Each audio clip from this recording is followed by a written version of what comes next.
Good morning. Welcome to News Center's Political Brew on this Memorial Day weekend. Happy to be with you with John Richardson and Phil Harriman, State House denizens of the past, here to enlighten us on the... You do know it's Memorial Day weekend, right? Well, you know, we can't help it. Occasionally. We're just formal kind of guys. Yeah. Well, honoring our veterans.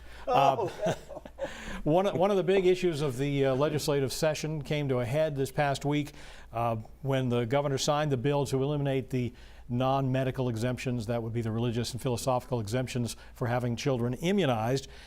There was a big vaccine rally at the State House showing that many people are passionate about preserving those exemptions for childhood immunizations.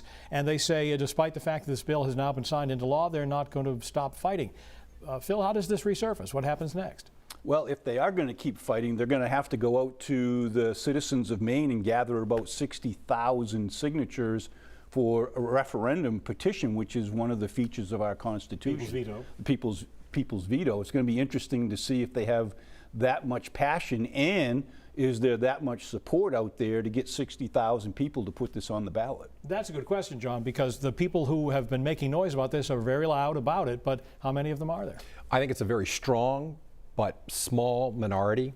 I think they're very vocal, and I think they will go out and try to attempt to provide a referendum. But I do think that Maine people have gotten this issue, and I think that they would overwhelmingly reject this referendum question if ever it were make its way to the ballot. So I think that they may try, but I don't think they're going to be successful. But in the Senate, this was a narrow win for the people who supported this bill. Is it going to be political trouble for some of those senators?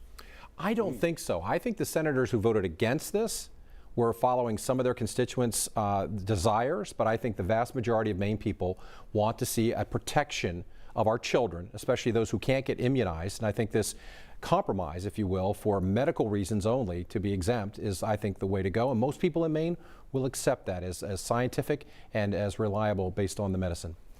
I think John's got that analyzed just right, and the people who are the strong minority that he referred to, they've already decided who they're going to vote for in the next election on this issue based on their votes. Another issue we've talked about in the past few weeks is the 1% local option sales tax, which the Taxation Committee has voted in favor of.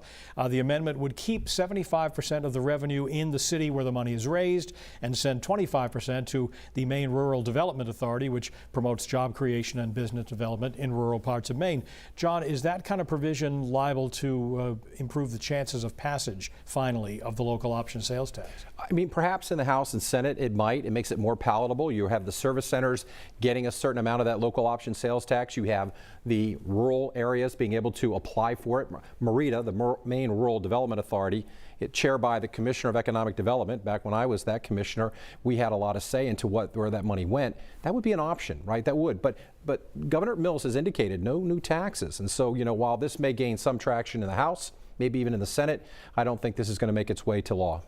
If we go back to the original bill that was introduced, it was to raise money through the local option sales tax and a portion of it to go to deal with the opioid crisis. Oh, right. Yeah. Now it's been amended to give it to the bureaucracy to help rural development. I'm not sure how much enthusiasm people are going to have for that aspect of it. And most especially, the bill came out of the committee divided 7-4, 6 against. It split in the House and the Senate, end party lines. I don't think this bill is going to have much support when it gets to the floor. This week we heard about two competing bills before lawmakers about a sanctuary state, if you will. One of the bills would stop state and local police in Maine from enforcing federal immigration laws.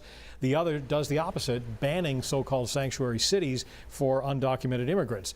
Phil, how's this one likely to play out? Wow, this is so frustrating to me, Pat, because everybody in elected office takes the same oath to uphold the Constitution and the laws, and here we have legislators, one putting in a bill to say we're going to ignore the law, and the other legislator putting in a bill that says we're going to abide by the law. The fact is, it's the law of the land, and why are people discussing which laws they should enforce or not? Either enforce it or take it off the books.